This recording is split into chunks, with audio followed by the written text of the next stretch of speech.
Good evening, and welcome to tonight's Wisdom, Wellness, and Wealth event, Empowering Wellness Strategies for Stress Relief with Self Care and Fitness. I'm Stephanie Ray, and I'm delighted to introduce the founder of the Pieces Collective, Sister Akrama Muhammad. Greetings, Stephanie Ray. How are you this evening? Can you hear me? I can't hear you just yet. Can everybody else? I'm not sure. I'm not on mute.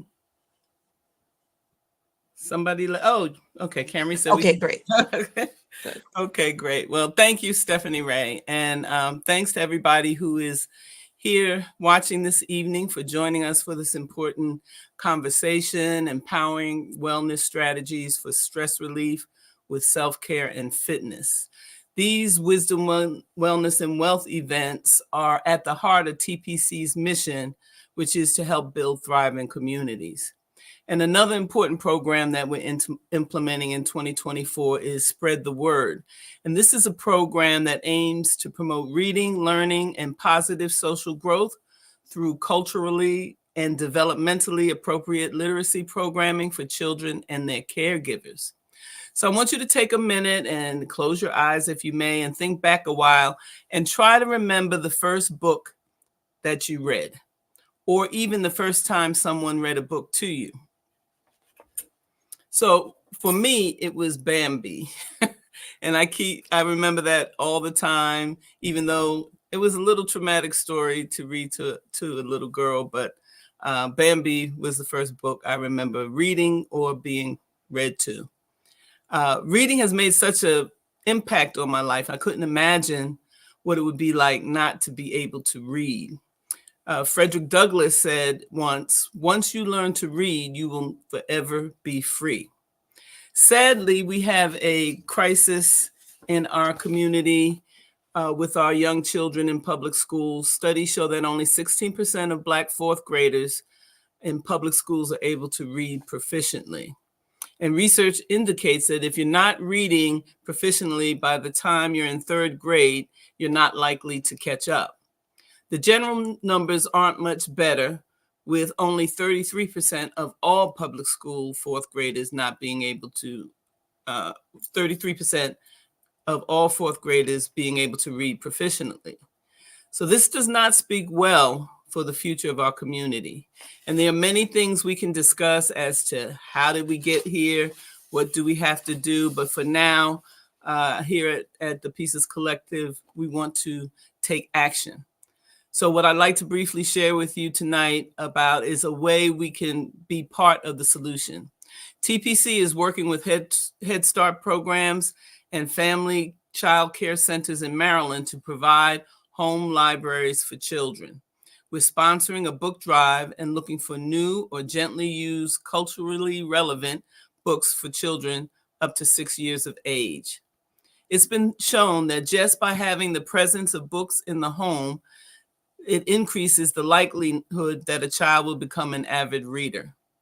So please visit thepiecescollective.org/book drive, and where you can order a book from our curated list of books and donate it to us by sending it to us directly, or make a financial contribution to help build a home library, which is 10 books per student.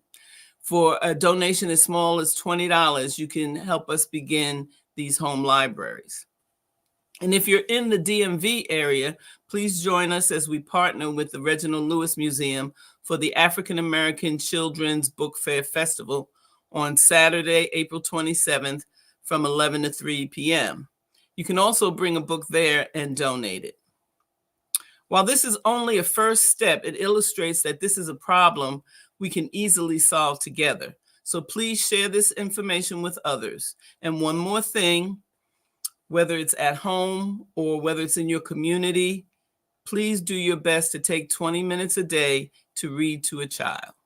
I'd like to thank the panel for their time and consideration, and I'd like to thank you for listening, and I hope you enjoy and benefit. Peace and love.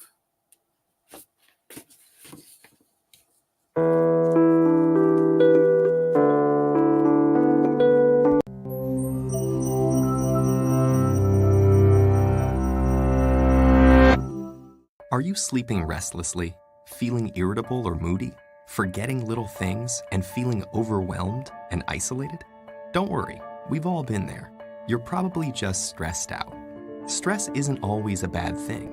It can be handy for a burst of extra energy and focus, like when you're playing a competitive sport or have to speak in public. But when it's continuous, the kind most of us face day in and day out, it actually begins to change your brain.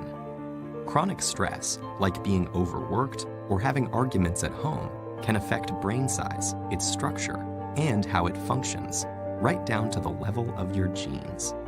Stress begins with something called the hypothalamus pituitary adrenal axis, a series of interactions between endocrine glands in the brain and on the kidney, which controls your body's reaction to stress.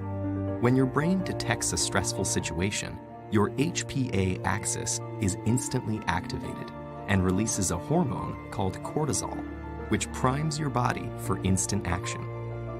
But high levels of cortisol over long periods of time wreak havoc on your brain.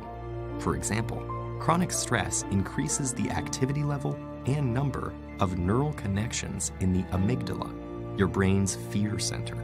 And as levels of cortisol rise, electric signals in your hippocampus, the part of the brain associated with learning, memories, and stress control, deteriorate. The hippocampus also inhibits the activity of the HPA axis, so when it weakens, so does your ability to control your stress. That's not all though. Cortisol can literally cause your brain to shrink in size.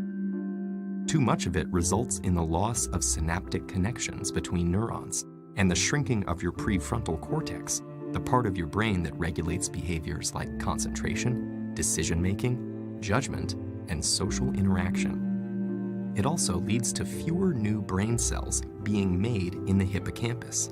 This means chronic stress might make it harder for you to learn and remember things, and also set the stage for more serious mental problems like depression and eventually Alzheimer's disease. The effects of stress may filter right down to your brain's DNA.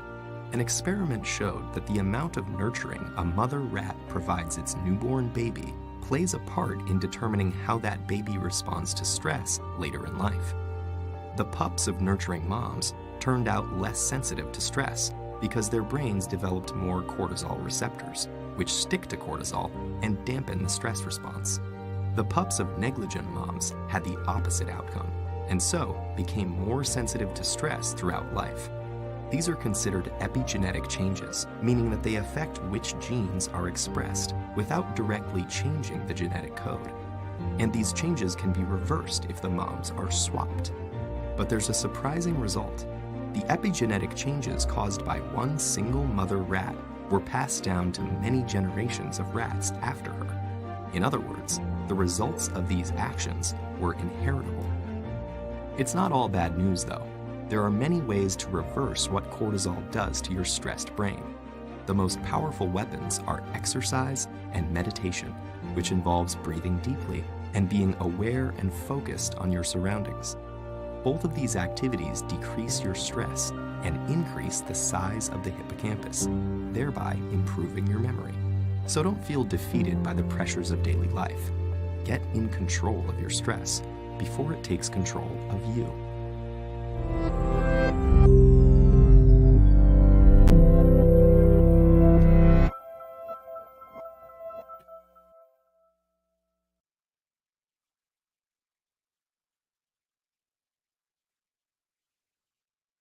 Well, now that we've learned quite a bit about the science behind stress, let's talk a little bit about what we can do to, as the presenter just said, get control of our stress before it takes control of us. We have a couple of really incredible panelists coming to speak with us tonight. So let's welcome our first panelist now. Reverend Dr. E. Faith Bell was called to the ministry as a young child and is a third generation preacher. She has preached locally, nationally, and internationally and been in ministry for the last 48 years. With a Bachelor of Science degree, a Master of Science and Management degree, a Master of Divinity degree, and a Doctor of Ministry degree, she teaches a broad range of courses and seminars in addition to doing motivational speaking. Faith is also certified as a group and personal physical fitness trainer, and with God first and family second, her life is grounded as a loving wife and mother. Welcome, Faith, and thank you for joining us. Thank you for having me, Stephanie. I certainly appreciate it. And I We, love the TED Ed. It was gorgeous, beautiful. we look forward to hearing and learning more from you tonight. We're also joined by Reginald Jackson, aka Coach Reggie, who is a United States Marine Corps veteran and served on active duty for more than 20 years. His military experience is the foundation of his leadership development expertise and marks the genesis of his commitment to coaching. As a professional certified coach, Coach Reggie has worked with everyone from emerging leaders to senior executives. With his innate ability to quickly zero in on what will elevate their coaching experience, he creates spaces for reflection and introspection that result in life changing impacts.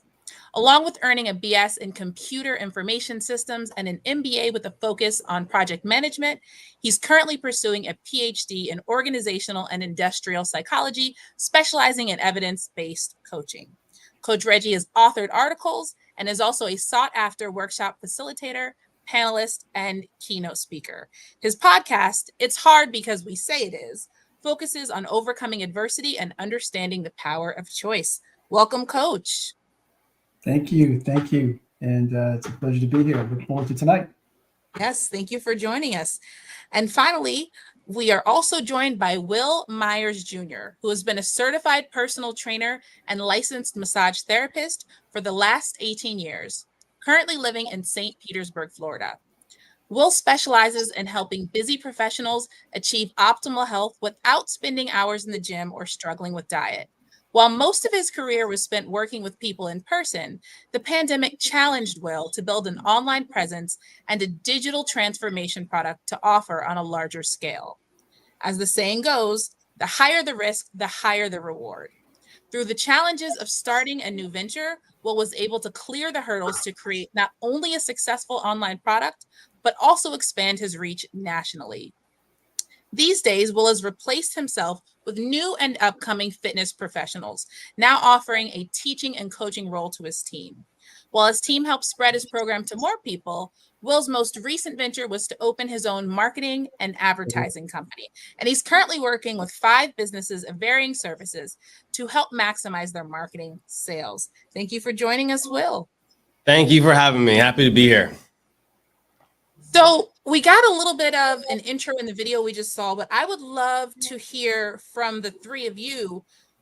How do you define stress? We're focused on stress relief, but what does it mean to be stressed? And do you draw a distinction between different types or levels of stress? Jump in. I guess I'll take it. And then definitely want to hear what everyone else has to say. Stress is, my career has been all in fitness and physical therapy and massage. And so for me, a lot of my approach to it was releasing other people's stress. But then I didn't realize, actually working with people massage wise, I was pulling their stress from them and actually taking it onto myself, not paying attention of getting rid of that energy after working with somebody.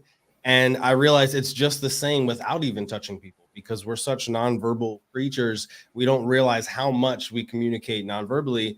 I always just think about like when someone enters a party and you see them and you had an issue with them, like it immediately can change your energy, even if they're across the room. And so I started realizing like, man, I'm taking on energy from so many different places, but I'm not getting it out.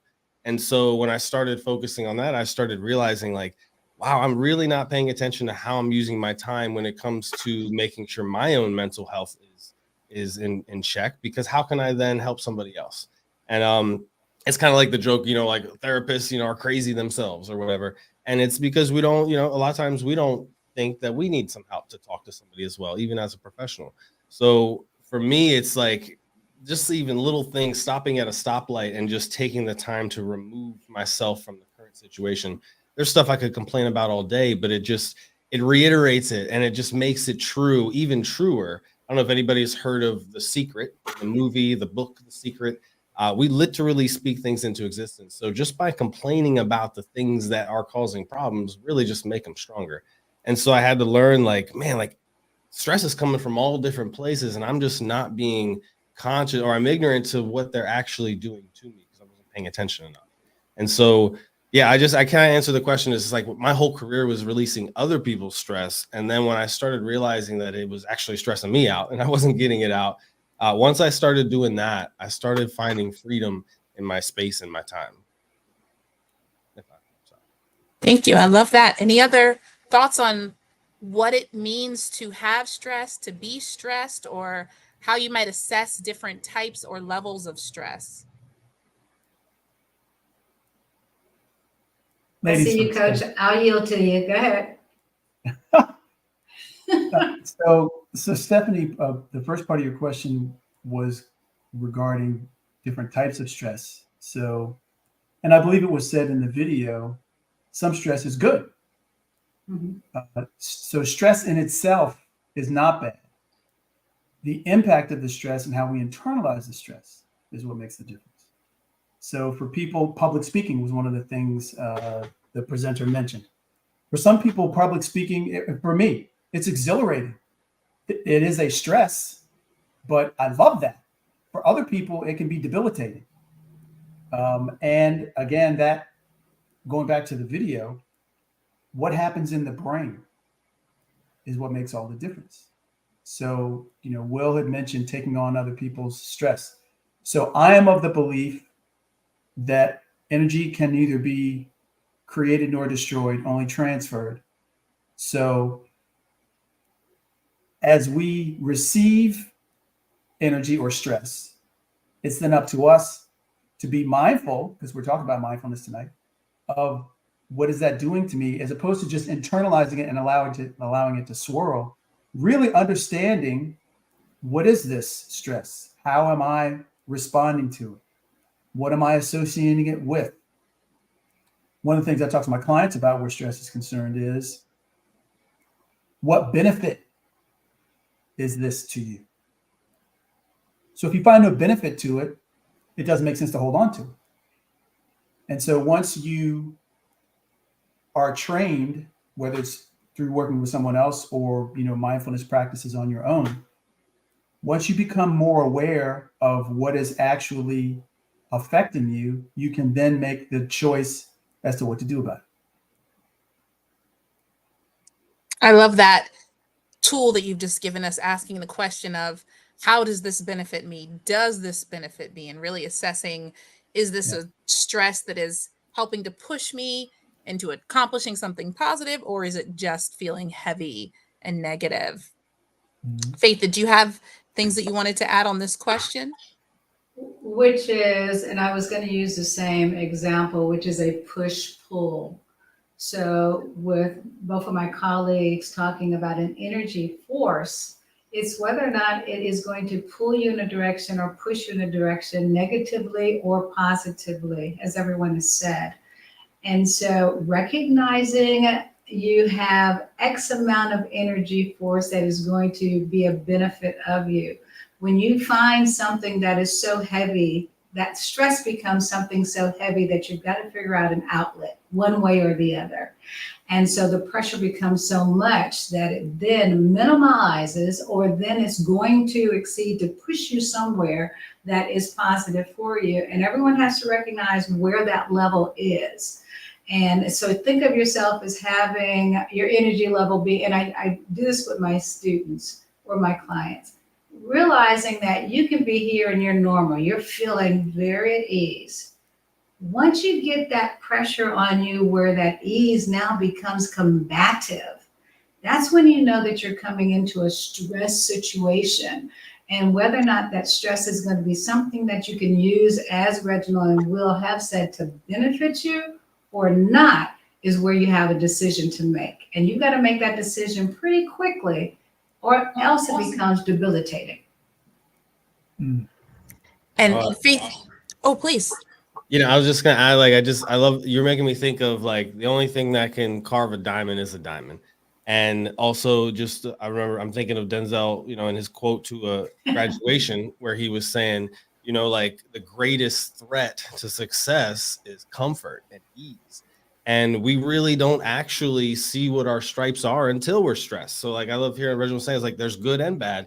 And I think of the weight room. It's like, you know, like just because your biceps hurting doesn't mean you're actually doing everything right. Are your shoulders in the right position? Are you going the right pace? It's like, so yeah, there's stress and good and bad stress. And I love the when we're all pointing out, really just pulling outside of the box, looking at your life and wondering, am I going to use this stress to my benefit? Or am I going to continue to allow it to continue messing with me? Because I know we don't learn lessons until we've learned it. You know, it's going to keep coming back around because we're going to keep ourselves around the same people, the same ways of thinking, the same situations. The same problems are going to keep happening until we start looking at it all different. Great question to start it off with, because it's such a good, so many people we talk to are stressed nowadays and they're just like, oh, I'm just stressed. It's like, that's not the end. That's not the end of the sentence. You got to work on it. You know? Yeah, I'm stressed because, or I'm stressed when. Yeah. I'm stressed while. And then in those situations, do they serve you? Yeah. Sometimes you could be in a stressful environment and the environment's not going to change. It could be the culture of your organization. It could be a relationship. It could be your state of mind. So if you don't like where you are, the only way that's going to change is to be someplace else. Mentally, emotionally, physically. Yeah. Yeah, it's well, and I think, I'm sorry, Will, I think you're right, Reginald. I think I want to choose my words carefully. I think the benefit of knowing who you are, your capability, so establishing a foundation, okay, of your nowness will help with that, because you will know whether or not it is a push or a pull in the right direction. And as Will says, there are certain things that will promote you to do better. I want to tear a muscle to build a muscle. All right. But I don't want to strip a muscle, or I don't want to strain a muscle so that I cannot for 3 weeks not do anything. And that's the same thing mentally that we have to run across as well. What is your capacity to take on the energy that is either driving or pulling you? And so what we do is, Stephanie, we enter into a lot of situations, whether or not it's fitness, whether or not it's, mental acuteness, whatever the situation, we go into it not creating a baseline of knowing where we are and what we're capable of doing. And that's when we have to figure out, is stress good or bad? So as a very ambitious person, I find personally that I get very used to being stressed. It feels like, okay, if I'm stressed, I'm doing something right. It means I'm getting things done. And I read a quote the other day. I'm going to paraphrase because I don't remember it exactly, but it said basically, if you don't choose a time to rest, your body will choose for you. And I found that I do not have a great sense of when I'm on the edge. I don't know until I get there. And then it's like, oh, all right, well, now I just got to drop everything for 3 days because I did too much. So I would love to hear from you, the experts. What are some of the mental, emotional, and physical signs of, we're starting to switch from this is good stress, it's pushing you, into, hey, you're doing too much, you need to dial it back? Because I think for some folks, for me, it can be hard to recognize where is that line of the stress has started to become bad. Overachiever. And I'll say that from not only a Black female perspective, okay, but definitely it is. But for most of us who are trying to succeed, we think more is better. And we think if we max ourselves out, then we have now accomplished to become successful. And we came up in an environment in the United States of America that if we work 14 hours, then we will be recognized. Okay, and we're going to stay there as long as the boss stays there, and we're going to be beyond that. We're going to make sure that all of our phones on, the one from work, the one from church, the one that's personal, so that anybody can call us at 24/7 because we want to be accessible. what you have to do is you have to regulate your own life and your own time. It's not trying to find out when you met that goal, it's preventing that from happening.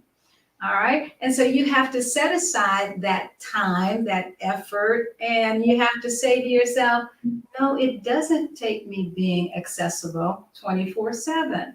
When your body tells you, Stephanie, as it has told me all these years, because, and Karen, who's in the background, will let you know, I was one who I'm there at the job until all hours of the night, right? And then when I got home at 11 o'clock going to bed after getting up at 4:30, you fell. You didn't know when you hit the pillow, right? That's too late. You have not regulated yourself at all. What you've got to do is you've got to set yourself as a priority for health, mentally, physically, and emotionally. And it's not a bad thing. Mm-hmm. For those of us who drive, it doesn't matter what the vehicle is. It has indicator lights, gauges, etc. Right? You know where I'm going with this. Mm-hmm. And every one of them tells you something different. If it's low, if the RPMs are too high, what have you, and you have to educate yourself on what those signals or indicators mean. Our body is no different. So when the check engine light is on and you just keep driving, you might find yourself on the side of the road. Exactly. We have our own check engine light. We just don't pay attention to it. That's what I was saying. I love it. We don't pay attention. Go ahead. Yeah, and I think the answer to this one is that's why it's important to have a network and someone that actually cares about whether or not you're on track or not. Like if you are, they always say you're the accumulation of the 5 people around you. But at the same time, and they say if you're the smartest person in the room, find another room, blah blah blah. Mm-hmm. But the thing is, like we all work hard, right? But not many work smart. And then there's working hard at working smart, or just working hard at working hard. And then that's where stress comes from. And the thing is, the only reason I'm at where I'm at is because I took the time to find someone who spent the time to learn the habit, to learn the skill, to do this and that. And then I was just like, okay, so tell me how to do it right. Like a lot of us entrepreneurs were like, I can do this. I'm going to do this on my own. Yes, my own choo-choo train. And the thing is, a train isn't built by itself. Someone literally has to drive it. Someone they have to make sure there's not cars in the way. So somebody had to make sure that the arms work. It's a community effort, but you have to watch who the community is, because there are some people who will give you advice because they think it's what you need, but they haven't been in your shoes. And so that's why I look at it like, if I'm going to have a mentor, I need to, I want them to be financially where I want to be. So they figured that out, but also mental health. Also, do they have a relationship where, they look at their queen as I want to look at my queen, and it's vice versa? Do they treat their kids the way I want to treat my kids? Do they take care of their freaking lawn? I don't know, do they clean the back of the sink? Whatever it is, whatever your quirks are you taking advice from people who are where you are and want to be in life? And I think, because I love what Stephanie was saying, it's just like, sometimes I just forget. And it's like, yeah, it's because you're on your game. Like, that's what we do. We're so focused on being the best that we can be that we don't notice the little things we're slipping up. And I think, for in a relationship, I think that's what makes a good partner, is that partner pays so much attention to you that notices, damn, you missed this little thing right here. You didn't see this yesterday, or a lot of us would be like, oh man, she made my lunch for me, thank you. But there are little things that could do for that person, or there's something out there that I'm missing every day that I don't think I'm missing, and somebody else will notice because they're just watching me and paying attention, and they care that I do well. So I just want to be surrounded by those people. And I think the best way to get those adjustments is by constantly reinforcing your close circle with good people. Mm-hmm. So let me jump into this, and guys, I want you to add to my list if you're asking the question, and we've given you a lot. One, you need an accountability partner. Yeah. Okay. And the accountability partner is someone who cares about you, someone who knows you. All right. And then when you get a mentor or you get a trainer, it's someone who knows the business okay, and not someone who is just like you. All right, so you're reaching. The other thing is, so you got to look at your instruments before you get to indicator light. Okay, so you don't want to wait until the oil light comes on. What you want to do is then you want to get a program that will keep you in your maintenance mode constantly.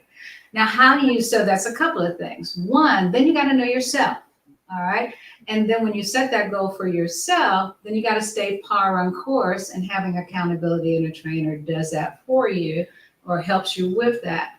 The other thing though is you got to get out of your routine that is a routine that does not help you. Okay. And so therefore then, if you've been doing that same old thing, if you've been doing, you know, this happened the last time I got. Oh, we lost it. What Faith said was just too hot hot. for the internet. Too hot. The wisdom, the knowledge was too good. So we'll It look broke the forward to internet. hearing back from her when she rejoins. But actually, I have a follow-up question that I want to start with you on, Will. As a person who's experienced in physical training, how do you help individuals to recognize their limits so that they are pushing themselves enough to build muscle, enough to grow, but not so much that they get injured? And I'm wondering, then, Coach, if in hearing that response, you might think that some of those methods are the same for professional coaching. Absolutely. I think that it's understanding. I like to ask anyone I'm working with in fitness industry or in the office is, if I ask you to do something or tell you to do something and you have the curiosity of why, definitely ask me. If I can't answer why, don't do it and literally leave. I'll give you money back. You know, like it, like my goal for people with when it was fitness all time, it was, I want them to understand this like they understand making a peanut butter jelly sandwich. You know, like I took the years to master every bone and muscle in the body. It just happens to be what I love. It's just my thing. But I can't like use that language, those words, that vocabulary with just the basic person. They could care less. They didn't have to study. So I had to learn how to, you know, they always say, you know, like fitness for dummies or whatever it is, but it's really, that's every industry. I had to become better at getting my information out to different types of people. And so when they would feel the stress, I would explain why. And it's more of just, for fitness to me, it's kind of like math, 1 + 1 = 2, but it's just a much more difficult equation. And so my goal for people is to help them understand how to do the basics, not only how to keep up with your stuff when you're on vacation, but literally rep by rep, exercise by exercise, meal by meal. The meals is a good example because it's like you can feel full, but have you ever actually felt, you know, substantially healthy and have what you need? Like most of us overeat per meal and undereat per day. So we don't really even know actually what the, you know, optimal level of energy feels like without having a coffee or an energy drink or, you know, something that kind of changes the brain, making it think that it has energy. And so I think that we kind of like to get people back to the basics so they can understand what's going on and why things are happening was the easiest way for me to help them understand stress in that environment. Fitness wise. She's back. There she is. Too hot. Don't laugh. Don't laugh, Reggie. Don't laugh. The official mic drop. You burned. Yeah. Welcome back. Faith, Burned were you able to hear the question that Will was just I answering? did. I did hear that. Will just, yeah, I did. Great. And Coach, do you have a perspective that's very different or similar? I would say it's similarly different. So good. So good. What I heard in all of that, even in your question, is baseline. Understanding a starting point. So, I had the same conversation with a client earlier today. You're here and you want to get to here. First, do you really understand what here is? Your baseline. So let's set that. Let's understand that. So when you're talking about your baseline for stress, when you feel at your calmest and most productive, what is that? What are you doing? Where are you? What are the things that have contributed to that? How much sleep have you gotten? Are you, and everybody I talk to, I do this. Are you hydrated? Are you eating? And what are you eating? So when you feel you're at your best, what are all of the elements or the recipe that creates that baseline for you?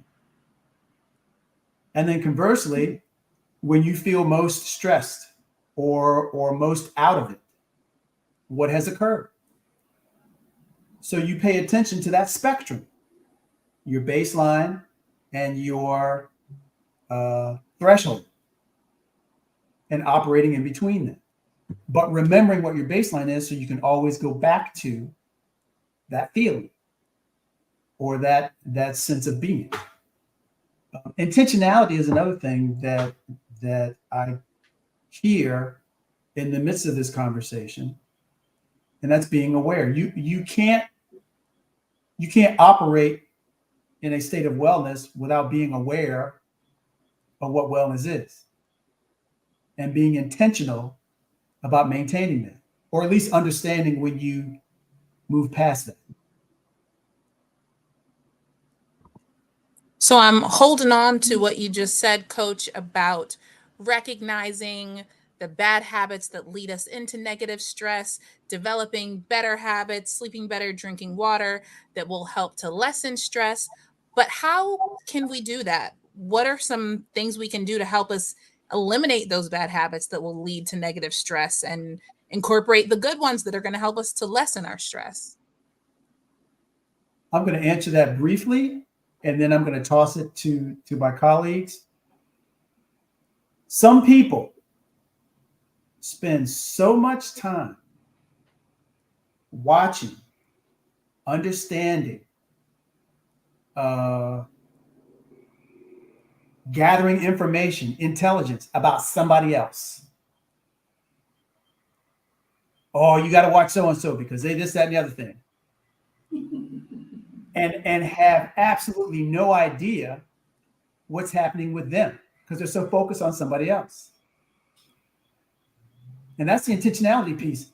Like, what are you bringing to the table? And I'm speaking just of self, to be your best self.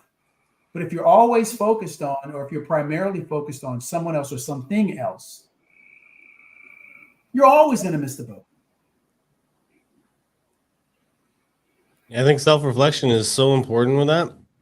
Like, you can't even start to answer the question until you know what's stressing you out. Somebody, is asking, oh, of course, Sister Krama. I thought this was the open public, but how do you get rid of bad habits? How do you that cause stress? How do you get rid of them and then form the good habits? Again, it's that acknowledgement in the very beginning. So, I've looked at it when it comes to just stress in general. It's the classic T chart. You just write all the things that are stressing you out, and then you go through the list and you think, okay, what do I have control over? What do I not have control over? The things I don't have control over, X them out. There's no purpose. Those things will absolve themselves when you become a different person because you can no longer thrive in that environment, so they die off. It's more about, okay, what do I have control over? And then once you have those circled and you look at that list, okay, so what can I work on tomorrow? What's going to take me 6 months, right? And you circle those. And then you just break it down to 1 or 2 things and start there. It's the whole, how do you eat an elephant, right? 1 bite at a time. I should probably use a better analogy nowadays, but like, how do you do that thing? You can't take it all at one time. And I'll switch this battery in a second, but it's really like self-reflection. So like, I've got all these books back here, and this isn't my full library, but I've got them there for a purpose, just because I've taken most of the authors there. I've taken the time to either go to a podcast with them, go to an event, or meet them in person and actually ask them, how would they react to a certain situation I'm living in my life? And this is what I got after reading. And it's because I think when you're reading, that's the time when you're by yourself the most. And you now all of a sudden, like, people are like, I don't want to go off. I can't read because I go off on tangents mentally. And it's like, and you have to almost go on that tangent. You have to, like, the world's trying to tell you something. That's why you keep getting distracted. And so instead of trying to continuously pull back to the page, it's like, do that mind, like, allow yourself to drift and try to figure out what this book and energy and environment and temperature and everything is trying to teach you at that moment. sometimes I think, like, Dr. Reginald was saying, is just we're so focused on other people. We don't have time to look in the mirror. And when we're looking in the mirror, we're just thinking about what we look like to other people, not actually what's going on internally and actually making some changes. So it's really that man in the mirror, woman as well. I'm gonna change the battery here. So can I jump in? Please. Reggie, I love you. There's a key word that everyone is using, but it is really, I think, phenomenal when it comes to goal setting, especially in the fitness arena, and that is know your triggers. If you've got to know your triggers in order to know how to react to them.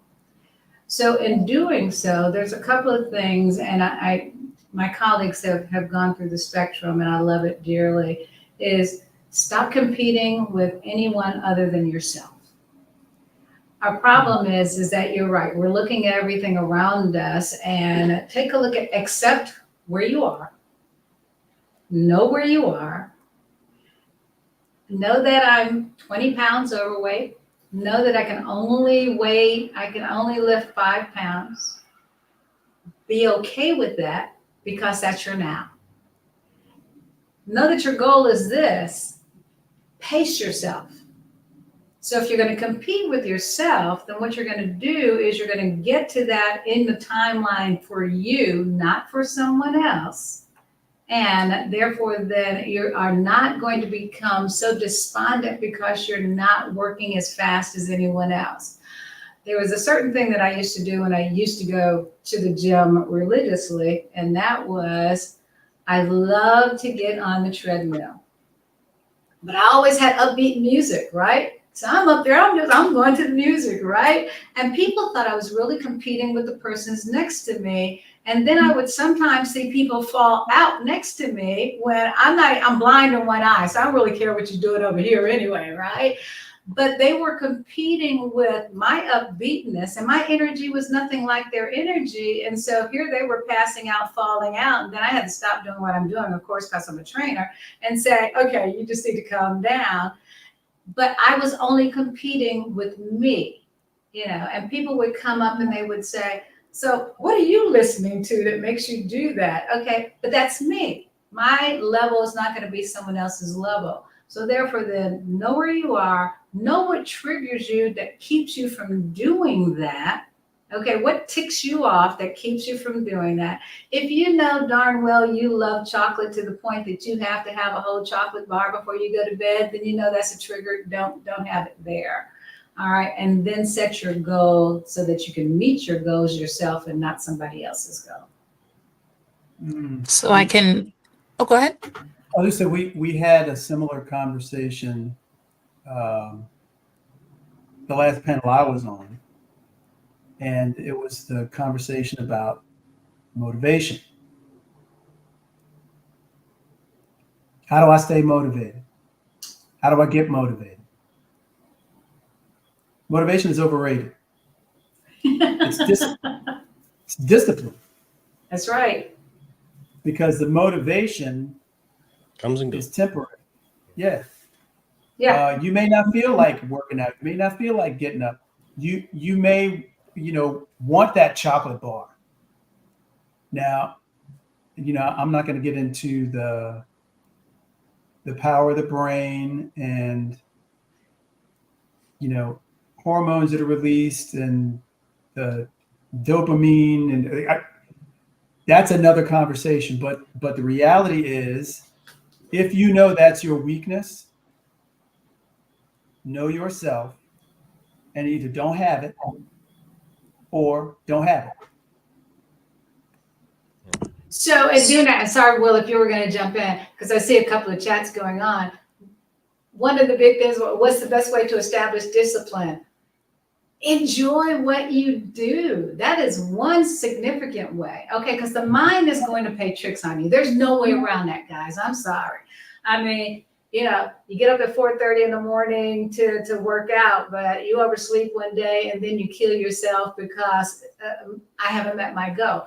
Enjoy it. Make it something that you enjoy. And we say this all the time. I know on every panel I've ever been on is how do you stay motivated? Enjoy it.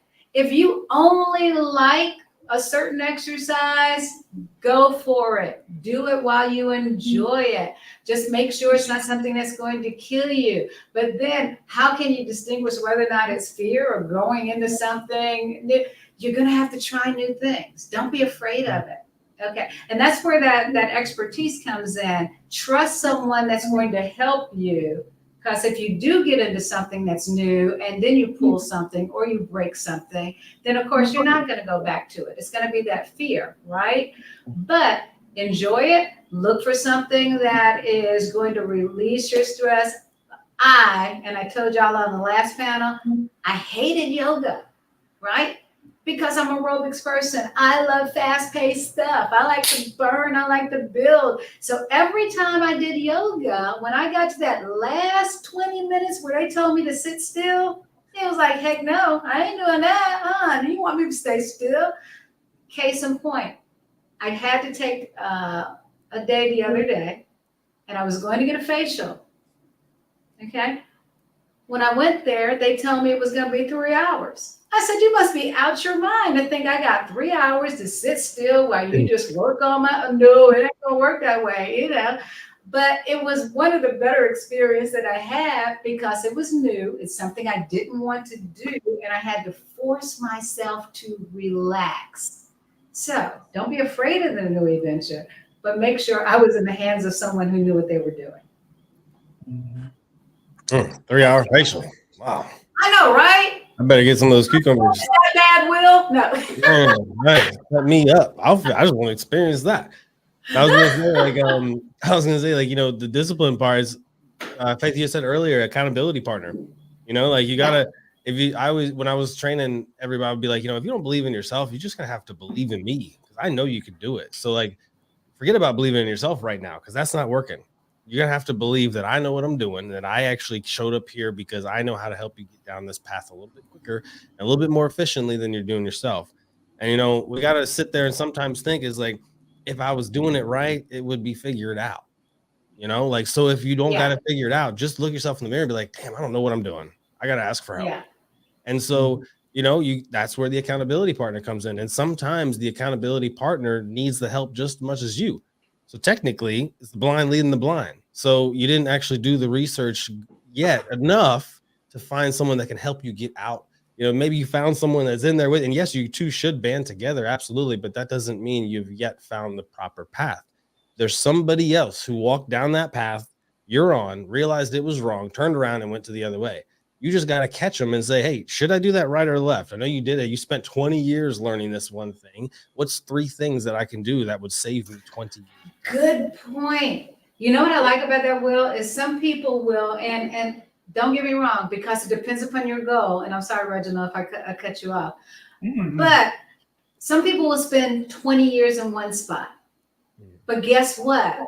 That if it's for functional accountability, if it was something that they're at the age now, I just want to move, that's all I want to do, then of course we're going to work with you on that. That's their goal, right?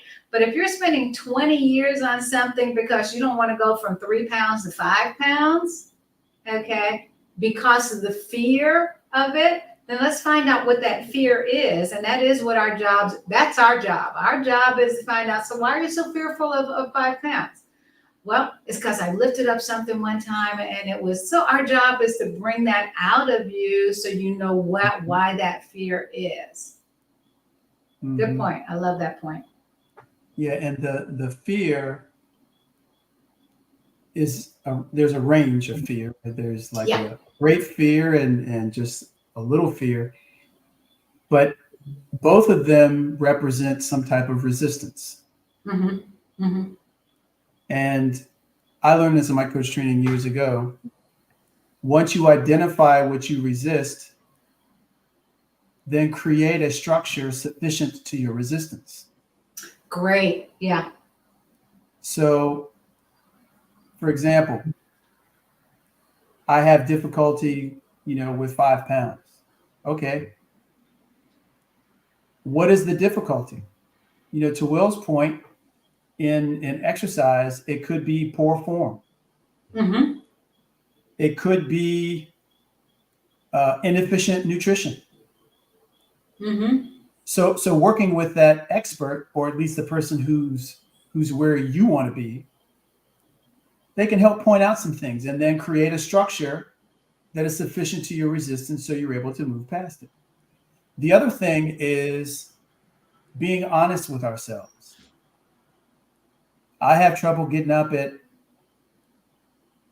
6 o'clock. I'm just not a morning person. Well, okay. Are you telling yourself you're not a morning person? Are you not a morning person because you stay up until 1 a.m.? There we go. So you can. So again, going back to knowing self. Yep. And then here's where the rubber meets the road when we start talking about discipline. Being honest with yourself to determine whether it's an interest or a commitment. We have interests all day long. We have interests that are great. We have interests that are small. And interests can change. A commitment, it's irrelevant. You're committed to it. Commitment is jumping out of a plane. I'll be back, said no one ever.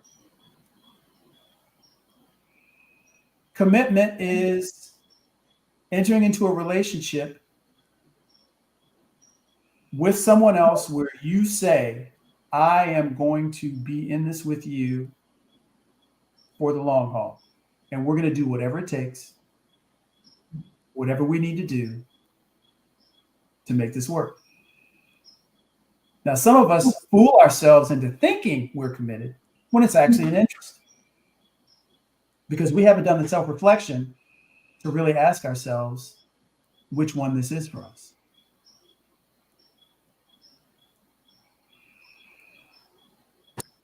So I think you've made a great point about distinguishing between what is a commitment and what is an interest. I also would love to dive into the distinction between fear, which you all talked about a bit, when it is fear of something that's new or unfamiliar versus fear of actually being stressed in an unhealthy way because there's really too much going on. How can we tell when it's just, this is unfamiliar but might be good for me versus no, I really need to not do that because I'm close to my limit? Yeah, I just asked first, how many people have you asked? Who you're asking for help from? Like, again, it's like we gotta get past thinking that we can figure it all out ourselves. And again, I think the harder part is like trying to find who to be influenced by, like who to find the right coach, the right person who actually cares to actually pay attention to us.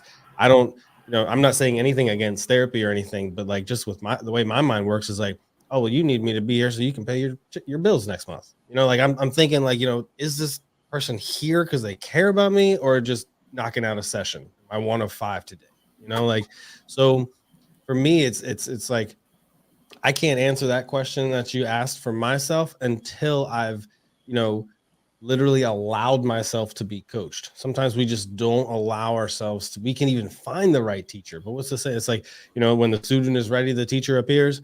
Many times the lessons we need are right in front of us, but we just we haven't taken the time to be able to recognize them yet.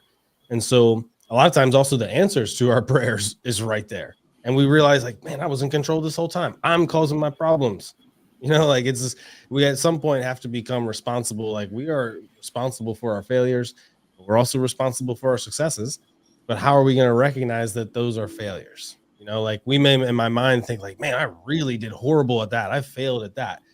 However, the person's mind who's going to get past that is not thinking, man, I did horrible. It's like, cool, I figured out how not to do it. What do they say with Einstein with the light bulb? 9,000 something inventions failed until he figured that one out. How many of you are willing to try 9,000 times at something to get to the 9001 and be known for the rest of history? Probably nobody, right? So like, but that's the thing. Like, just it's like him and Chapman were talking. It's just like, man, I love you. Like the world understands you, yet you don't say a thing. And then Chapman was like, yeah, well, people don't understand you at all, but they still love you. You know, it's just like, because it's just, we got to look at who we're being surrounded by, who we're being influenced by. I would love to be influenced by someone who just has no fear of failing. It's just like, you know, we learn like, oh, you get an F on a paper, that's failure. You're a bad student. We're going to hold you back a grade. Yet, as soon as you get out into the world, you have to fail. Failure is the prerequisite to success. You can't get anywhere without taking a chance and failing. How are you supposed to get good at something? You know, like competence is what builds confidence. Like if you are afraid of fixing the sink, well, if you learned how to do it, you wouldn't have that fear. For me, like I used to do military and all with my father. My father was a drill sergeant. I was terrified of heights. I did not want to rappel out of a helicopter. I'm like, we're in a perfectly good helicopter. Why do we have to jump out of it? And for me, it was just like, you know, my coach had to, he's like, you're going to have to trust that the parachute was put together right. You're going to have to trust in the equipment. You're going to have to trust that I wouldn't bring you out here unless you were ready. You know, like my fear was too much for me to handle. So I had to learn to trust into other things in order for me to just like, can I give myself and take the jump, take the chance? You know? I hope that helps. So Will, I'm going to push the envelope just a little bit because I do agree with a lot of the philosophy, but I will say that there is the nuance of try and try again that has been changed over the years to, if at first you don't succeed, learn the reason why, then you don't have to try and try and try. And learning that reason why is also the same thing that you're saying, which is in the element of having someone who has done it before. And that is, I don't have to necessarily try it myself to see whether or not it's going to be a failure. There are proven ways to get things done that we can rely on, which is what you're saying as well, that a person needs to not necessarily say, my failure is not failing forward, but failing backwards. So there is an author who says, fail forward if you're going to do something, which means that you're going in the right direction. And that is exactly what you're saying. I don't want people to go away thinking that what they have to do is break themselves in order to get to the next point, because that is the old model of what we used to do in the fitness industry. Yeah, the old 60s and 70s when you had to perspire until you died right therein. You can certainly gradually get to that point, still agreeing with your principle, all right? But make it so that you know that you have proven ways to get it done. And that's what he's talking about. Anybody who's listening is somebody who's been there before. Our forefathers had to work in the field. They died in the field. They had to do that. We have now, and it's already said, the 2022 study says 7 out of 10 people are stressed every day, okay, to the point that they cannot really react. And that's because we have now gotten into this degree of luxury because we have so many things that our forefathers did not have. It wasn't life and death. And I see that it was life and death for them. It's not for us. We got the luxury of doing anything we want to do, how we want to do it, not doing it. So we pick and choose. We need to pick what is going to work for us with a proven model. So I love the way you say, trust somebody, and trust somebody who has done it before or who is learning to do it as you are also going along that path. Does that make sense? I mean, you guys push back on me. But people have this tendency that they're just going to fear and fail, and I'm just going to do this until I die. I've had too many clients who have just overextended themselves to the point of competing again with everything else and not with themselves. Yeah, there's so much to be said about competition, comparing, being unkind to yourself. And all of those things have a root. Mm-hmm. For some of us, those closest to us, as long as we're open, can either point some of those things out to us, or help us create awareness. And I'll pause there and also say, hurt people hurt people. Mm-hmm. Mm-hmm. So we need to be, I think Will had mentioned this earlier, we also need to be mindful about our circle, who we surround ourselves with, the environment we allow ourselves to be a part of, the community we allow ourselves to be a part of. And in some cases, a subject matter expert is better equipped to help you in that regard. Sometimes it's therapy, sometimes it's a coach, sometimes it's a mentor, sometimes it's your pastor, sometimes it's your parent, sometimes it's a neighbor. But all of those people hopefully have one thing in common, and that is your best interest. And going back to knowing, intuition, and I know we didn't talk much about that, but that goes back to not only knowing self, but paying attention to the messages. I wouldn't call them warnings, the messages our body sends us. If we are stressed to the point where we are no longer present to ourself, then we'll stay in that state of stress. And just like the video mentioned, it does have not necessarily irreversible impact, but it can stymie or stifle us in a way that continuum or that spectrum that we talked about, we lose sight of that. And from a neurological perspective, when we stay stressed, reasoning, executive function, all that comes from our prefrontal cortex, we lose touch with that. If you've ever, and also talk about the amygdala, if you've ever heard yourself say or someone else say, I was so mad I couldn't see straight, or I saw red, or I don't even remember what happened, that's because in that fight, flight, or freeze amygdala hijack that takes place, we lose sight of, we're unable, the brain does not allow us to act or respond in a way that's logical. That's why sometimes people who are so stressed, they make poor decisions or poor choices because they can't think straight because their body is so stressed. And so if you find yourself, it also goes back to energy, and we could, completely different conversation.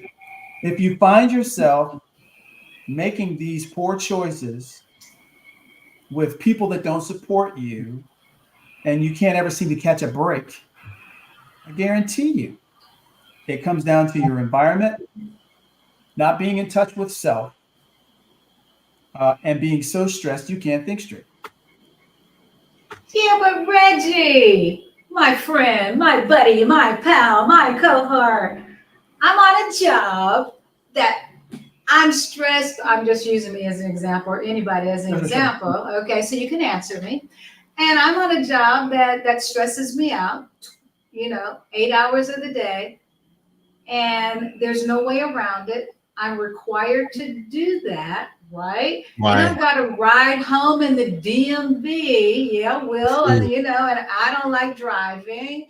And so you guys want to tell me, know who I am after I've gone through 8 hours of high tension and I've driven home. I'm an introvert, and those folks at work drove me crazy today anyhow. And you want me to come work out with you after all of that? Seriously? You just told me plenty of reasons why to show up. You're did you want me to answer? Like, you just told me why. Get here. But also, at the same time, if I really know you, I might even be like, why are you still going to work there? We've been talking about this for a year. I need money, Will. I need money. Okay. That's the only job I can get. Is that right? true? Is that true though? Like, did you choose and say to yourself in the mirror, this is the only job I can get? Or are you just like, this is the only one I'm gonna get? It's like, you chose to be there. Either deal with it or move on. And it's like, they got freaking McDonald's. They're raising the wages for McDonald's. Go be the best burger flipper in your county and see if you don't meet somebody and get another job. Like, at a certain point, take accountability for the things you've been messed up on. You hate going to work there. You chose to stay there.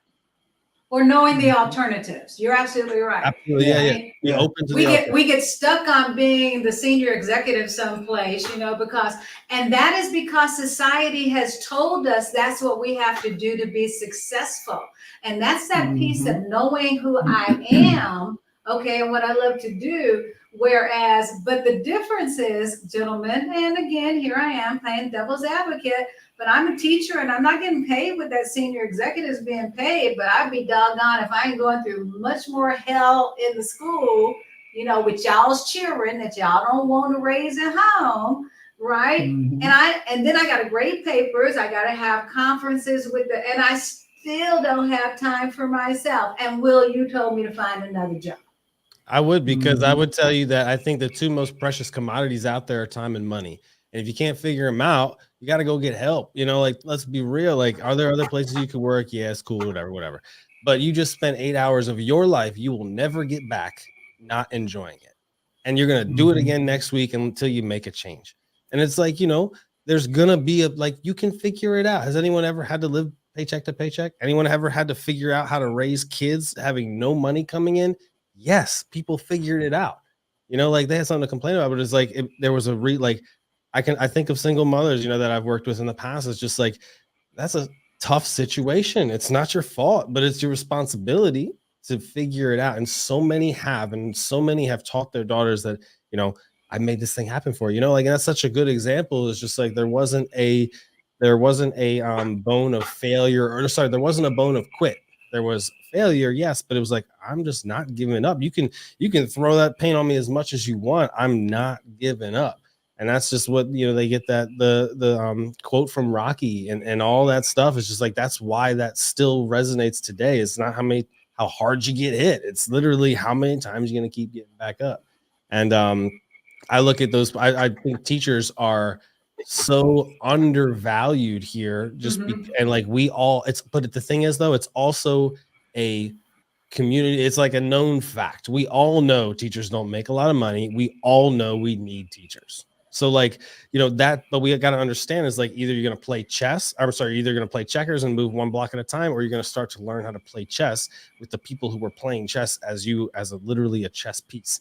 Like, we either are going to be the chess piece, or we're going to actually learn how to start playing the game. And the thing is, with your own life, it literally is a chess game. It's not about what you're doing tomorrow. You have to be thinking about what you're doing next year in order for tomorrow to even really be worth getting through. Is the end goal, the end of your story? Like, I always think about our life as a book.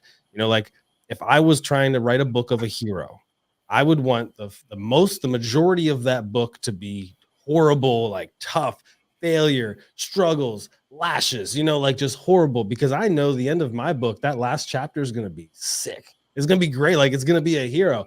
So like, I don't care how good the story is getting towards becoming that hero. I would actually want the story to be challenging to make a better hero. And so like, you think about it as like, if you want to get to the end of your book that you already know is going to be successful, it's going to be like, if you don't have that mindset, it won't happen. So you just have to get to the thought of, I'm going to be successful, whatever it is. So now that you got that out of the way, now we got to get through chapter by chapter. Then we got to get through page by page. Then it's paragraph by paragraph until you finally are going sentence by sentence. And now we're taking that thing one step at a time. But you got to actually be able to pull out and understand where we're going in the first place. Absolutely. Akrama just said we have to overcome our inferiority complex that we've acquired by listening to voices that don't have our best interests in mind. Yeah. That voice limits possibilities. And I'm glad that you asked that question, Faith, and that we heard that answer, Will, because that really ties into something that Coach said earlier, which is the importance of changing your environment if you know that your environment is stressful. But I also want to ask, what would you advise for someone who is deeply stressed and really cannot change their situation. Perhaps they're in a job and looking for another job, but they need to keep working that one for now to pay their bills. Or they have a difficult co-parenting relationship where just cutting this person out of their life is not an option. Maybe they're dealing with a health challenge that persists despite them doing all the things they're supposed to do.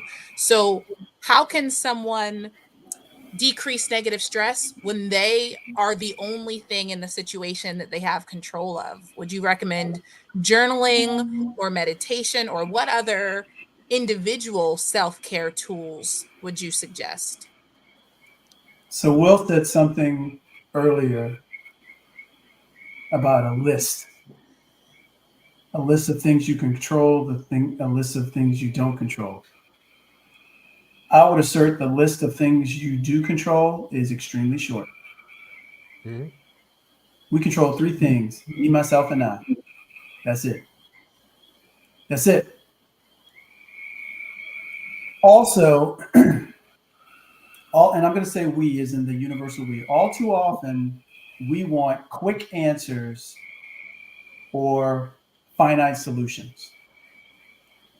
And the world and life just does not work that way. If we want to walk anywhere, it takes one step at a time. If we want to do anything, it's not done in the blink of an eye or the snap of a finger. So for the person who feels like they have no choice, not choosing is a choice. We are all 2 degrees of separation from any and everything we want or need. What that means is it's either someone you know or someone you know who knows someone that can get you closer to your goal or what you desire. Now, if you don't believe that's possible, and shameless plug for my podcast, it's hard because we say it is. It is. You know, it's been said, whether you think you're right or what is it? If you think you can, you think you can't, you're right. That's right. I'll never get out of this job. I'll never get out of this house. You're right. Because you create your own self-fulfilling prophecy. I think Will had said this earlier about creation. I'm sure Faith would agree as well. If we are made in the image of our Creator, then within our realm, we have the ability to create. Now, whether we believe that or not, I'll say is irrelevant, because the fact is we can. But if we don't think we can, back to that quote, we won't. We will stay in that situation. We will remain stressed. There's an organization that I work with, and some of the members of this organization were incarcerated for 20 plus years. Not only are they productive members in society, these brothers are mentors, they are community leaders, and they use, and they deserve, they'll tell you, they deserved to be incarcerated. It wasn't like they were wrongly convicted. They deserved to be incarcerated. And they found the way to get themselves to a point where they either serve time, they get out on probation, whatever the case was, and they're living productive lives. Now, is it hard on the inside? I'm sure it is. I've never been there. I don't plan on going. It's But me. the fact of the matter is, and Faith said this, I can watch certain things or certain people and know what not to do to put myself in that position. So being in a job you hate, Will said it. You apply for the job. You accepted the offer. Yeah. So just you apply for that and you accepted that offer, you can apply somewhere else. Now, does that mean you quit your job? We can't afford to do it, right? Yeah. Some of our counterparts can. We can't afford to do that. But what we can afford to do, and he said this also, is to look beyond today and devise a plan. And if you don't have the plan yourself, 2 degrees of separation. It begins with 4 simple words. Who do you know? Yeah. Who do you know that's looking for this? Who do you know that can help me that? Community. Both Will and Faith have mentioned this on several occasions in this conversation. In one way or another, community. We can't do anything by ourselves but breathe and die. The clothes we wear, the food we eat. We depend on someone else for everything. Even if we make our own clothes, the materials we made them from came from somewhere else. We grow our own food. We got the seeds from somewhere.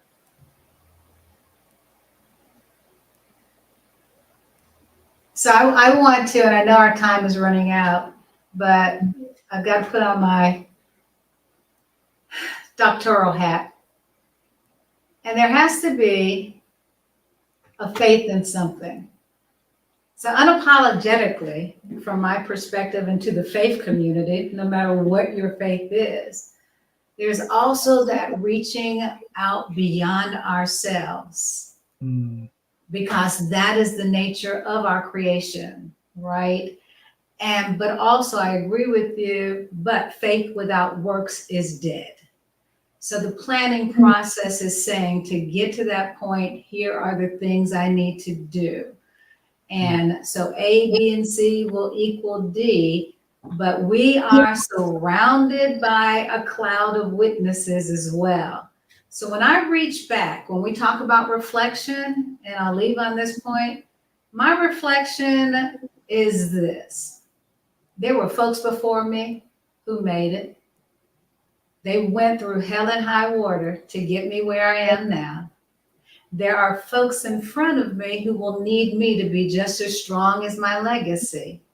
And we need to have that continue on as the succession of our process. And therefore then believe in who you believe in, the divine, and believe in yourself to get it done. Mm-hmm. So I have a final. Oh, please go ahead. I'll say this briefly. In complete agreement, faith without works is dead. And while we are doing, we must also focus on who we are being. I agree. So I have a final lightning round question for all three of you. I'll start with Will. We have talked about the importance of rest, hydration, systems, discipline, and accountability. All of these things are so valuable. And I would love to leave our viewers and listeners with some very specific tools and takeaways as well.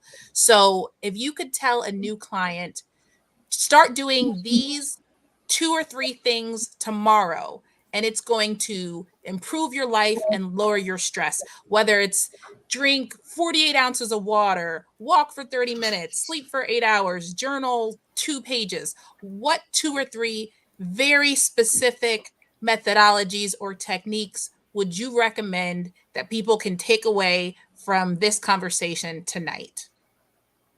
Absolutely. I think there's so much. I mean, I want to hear what everybody else has to say too. There's so many ideas. The way I immediately just thought, how can I make this simple? I just thought beginning of the day, end of the day.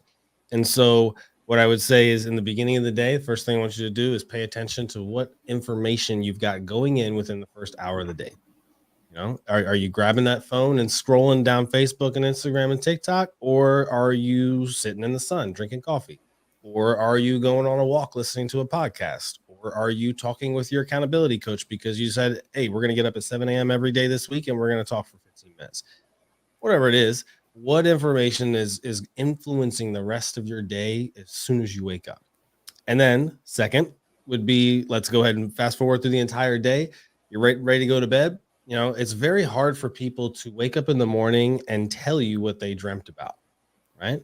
And so that just means we got to get a little bit more in depth with what's going on in our life. And so what I like to do at night is I like to think about my entire day. What are the things that I'm proud that I did? What are the things I could do better? And what are the things I'm definitely going to exit from my life because I can tell it's not helping me? And then I start to think about the things that I want and things that I did well. And I start to dream about those things. And then I wake up and I start thinking about man, what was my last thought before going to bed last night? And I can think of I can remember it. So I would just, recommend, and they're different, everybody's different with this. I probably would change it per person I'm talking to, but yeah, I would say, how are you starting your day? Let's first adjust that. And then how are you talking to yourself at the end of the day, once you have made all of the actions and completed everything? What is that conversation in the mirror? Is it good or is it bad? And I would start there. It wouldn't have anything to do with what weights they're lifting or how they're eating. It'd be here first for me. Next. I love that. Yeah, I'll come up with more stuff if I need myself. to. I have 3 things. I'll let Reginald, you can close out. My 3 are simple because everyone is an individual and we would have to talk to them individually. But the main things, if I have one client in that sphere, I'd say move your mind, move your body, and move your spirit. Those 3 things encompass whatever is going to drive you to your goal. Hey, fantastic. No pressure, but coach, bring us home. If I'm speaking to someone in whether it's now or in the future, what's one thing you do that doesn't serve you? Don't do that. What's one thing that brings you joy? Do that. What do you control? I control myself. Focus on that. Well, as Akrama said in the chat, you all are on fire tonight. Absolutely. I'm taking all these nuggets of wisdom and thinking about how I'm going to incorporate them in my life. And I'm sure that everyone who had the opportunity to listen to this is gaining and being edified as well. Thank you so much, Will, Faith, Coach, for sharing your time and your wisdom with us. Before we go, I just want to remind everyone about some great upcoming events. Make sure that you are continuing to shop local at the Third. You can find the Pieces Collective Makers, Pieces and Threads, and Queen's Temple Handmade.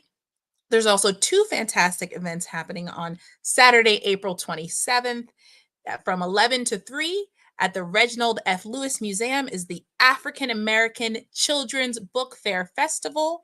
And then also Saturday, April 27th from 2 to 5, there is a Happy Maker Hour that is at the Third. And this April gathering features floral designer Dr. Sharma Badal, who will lead us in a floral arrangement demonstration. Floral arrangements are creative expressions for centerpieces and household decor, so you don't want to miss that. And of course, make sure that you tune in for the next session of Wisdom, Wellness, and Health. This will be TPC Live, Happiness is Handmade, Shop Local, The Power of 5. And that's going to be Wednesday, May 19th from 7 to 8:30. So we thank you for joining us. We wish you a peaceful, joyful, and low stress evening and rest of your week. Thanks so much for watching and joining us.